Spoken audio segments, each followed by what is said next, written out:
the classical period of ancient Greek history. In the Apostolic Palace in Vatican City in Rome, there is a painting that Raphael, one of the great masters of the Italian Renaissance, completed around 1511. It depicts many individuals in classical Greek dress in an ancient agora or market. At the center are two individuals who are the clear focus of the work. These scholars are uniformly in agreement and are meant to be the two great philosophers of classical Athens, Plato and Aristotle. The School of Athens, as Raphael's work is now known, is a testament to the manner in which individuals like Raphael believed that they were the direct successors during the Renaissance era of the cultural legacy of classical Greece and of Athens in particular. So what was so special about the classical period that we find Italian painters like Raphael 2 millennia later making such grand gestures about their indebtedness to it? The Greek world during the classical period. In many ways, the classical Greek world closely mirrored that of Italy in Raphael's time. The Italian Renaissance took place across the Italian peninsula in the 2 centuries between the mid-14th and the mid-16th century, during which time Italy was divided into dozens of little states, some republics, some ruled by military dictators, and others by dukes and lords. War was everywhere as these states constantly vied with each other for power and prestige. Classical Greece was no different. When the classical era began around the middle of the 6th century BC, the Greek world was divided into literally hundreds of small states, ruling small patches of territory on the Greek mainland, the Greek islands, and further afield on the western coast of what is now Turkey, and further west in Sicily and southern Italy. Many of these were very weak powers. They were often little more than a small town of a few thousand people and some surrounding farmland. But others were much more powerful, like Sparta, the greatest military power of the Peloponnese mainland region. What held these hundreds of city-states together was a common culture, one based on religion, mythology, literature, and stories of the fabled Trojan War, and of course, a certain outlook on existence. Already by the beginning of the 6th century BC, this was beginning to produce great philosophers in places like the city of Miletus on the coast of what is now western Turkey.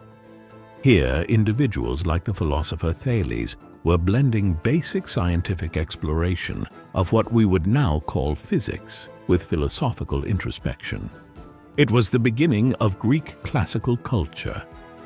The Persian Wars and the rise of Athens. The classical period very nearly never had a chance to really flourish. Beginning around 550 BC, a new power burst forth from what is now Iran, but was then known as Persia, to conquer vast portions of the Middle East in the space of a quarter of the century. The Persian Empire had expanded to the borders of the Greek world before long, and beginning in the early 5th century BC, its ruler began plotting to conquer the wealthy trading cities of the Greek world. 2 invasions of Greece were launched, the first in 492 BC and the second in 480 BC. The second of these in particular, led by King Xerxes of Persia, involved an enormous army of Persians and their allies, one which very nearly led to the subjugation of the Greeks by the Persians. The events of it are famous, especially the stand of the 300 Spartan warriors at the pass of Thermopylae in northern Greece, where they held off the Persian hordes for several days, slowing their advance into Greece while the allied Greeks prepared their defenses further south. The Persians continued to advance thereafter, destroying the city of Athens not long afterwards as the Greeks retreated to the Isthmus of Corinth, believing that this was the best place to make a united stand. In the end, it would never come to this. The Athenians led a naval force which defeated the Persian fleet at the Battle of Salamis in the waters of Athens, and then in 479 BC, the united Greeks won a major land battle against the Persians at Plataea, not far from Thebes in north-central Greece. With this, the Persian invasion faltered and was eventually pushed backwards. The Greeks had survived an existential threat. What was more, though their city had been leveled to the ground, the Athenians had emerged as a naval power, one which began building a military alliance at sea to rival that of Sparta on land from 470 BC.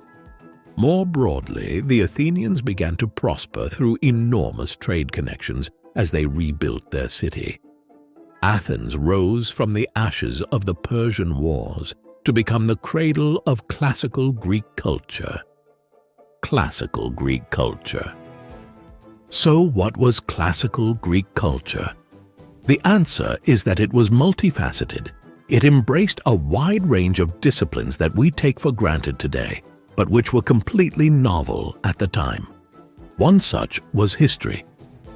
In the second half of the 5th century BC, two Greek writers, one from Athens and one who became resident there, compiled the first two history books ever written, or at least written in a systematic fashion. Herodotus's Histories was the story of the Persian Wars, though he also has a claim to being the first socio-anthropologist, as the first half of his work was concerned with itemizing the cultures and people of the known world on the eve of the Persian invasions. The second was Thucydides, a figure who wrote a much more sober and factual account of the Peloponnesian War, a conflict we will return to hear more about shortly. It wasn't just history.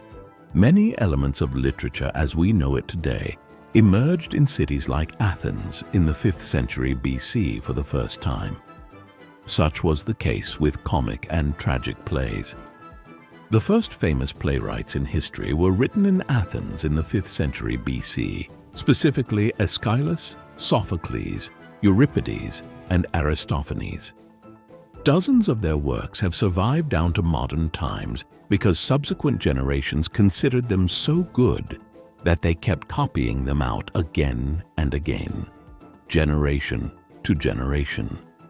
Shakespeare was a huge fan of Sophocles in particular, and some of his plays are directly influenced by the plays of classical Athens. Other elements of Greek culture that flourished in tandem included art and architecture, specifically the fine black and red figure vase painting that is synonymous with ancient Greece and the grandiose temples, with the fine Ionic and Dorian columns, so many specimens of which are still standing around the Greek world today. The Parthenon on the Acropolis of Athens, towering over the Greek capital, is the finest example today. This is what we mean when we speak of classical Greek culture. The Peloponnesian War. What's unusual about all of this is that so much of it was created in the midst of war and instability. In 431 BC, a war broke out between Sparta and Athens, each dragging in dozens of their allies amongst the Greek city-states. The Peloponnesian War, as it became known from the Athenian perspective, had been brewing for decades as Athenian power increased year on year and threatened Sparta's position as the most powerful of the city-states of mainland Greece. It was an unusual war. Sparta was the great land power, and so it invaded the Attic region where the city of Athens lay every year. But Sparta lacked the capacity to breach Athens's great walls connecting it to its port at Piraeus. So long as Athens controlled the seas with its navy and its walls remained intact, Sparta could never defeat it, something which the great Athenian statesman Pericles cautioned his fellow citizens about before he died early in the war. Pericles' passing was unfortunate for Athens. In the years that followed, the cautious approach he had counseled was abandoned as ambitious younger statesmen like Alcibiades convinced the Athenian assembly that Athens should engage in a more aggressive approach to winning the war. When they launched a costly expedition to try and conquer the Greek colonies on the island of Sicily far to the west, many of which were Spartan allies, it was their undoing. Their armies were destroyed in Sicily, and Sparta gained the upper hand, eventually wearing Athens down and defeating it in 404 BC after nearly 3 decades of war.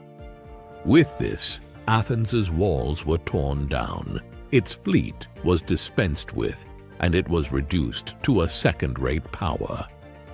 The School of Athens. Athens might have been humbled politically and militarily, but it still retained its place as the cultural center of the Greek world. Indeed, even in the midst of the Peloponnesian War, Euripides and others had continued to produce plays on an annual basis. It was also towards the end of the war that the figures that Raphael depicted in the School of Athens began to emerge. The founder of the philosophical tradition that we know Athens for today was Socrates, a philosopher who had gained a following in Athens by the final years of the war. He never wrote anything down, but his pupil Plato did, and it is from Plato's dialogues that we learn about how Socrates was eventually persecuted by the Athenian state in the years following the end of the Peloponnesian War, and was forced to drink hemlock to commit suicide.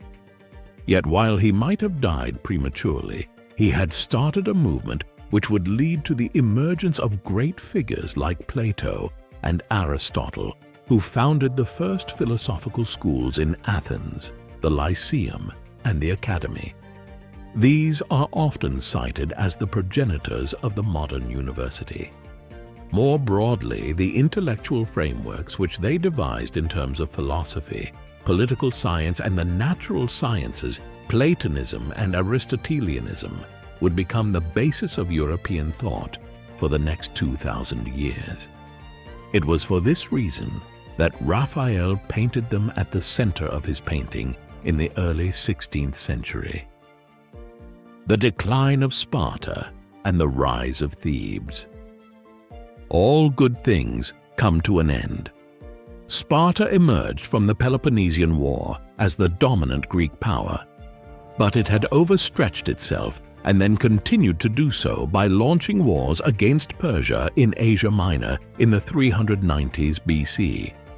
Moreover, power and success brought prosperity, and that in turn brought corruption and luxury, which destroyed Sparta's warrior ethos. By the 370s BC, it was a spent force, and a new power emerged in the shape of the city of Thebes to the north of Athens. It formed the Boeotian League, a coalition of city-states which in 371 BC defeated the Spartans at the Battle of Leuctra. Scholars debate when the classical era came to an end. Leuctra is as good a date as any other. Thereafter, a slumbering power further north on the edges of the Greek world, the Macedonians were growing in strength and preparing to conquer the Greek city-states and unite them under their rule. By the time of Leuctra, Athens's culture was also in major decline, and eventually Aristotle would leave Athens himself and seek employment at the Macedonian court in the city of Pella in the mid-340s BC. But long before he left it, Athens's culture had changed the world forever. If you liked this video, don't forget to hit the like button. For more content like this, subscribe to the channel. Let us know your thoughts in the comments. For now, we bid you adieu. See you in the next one.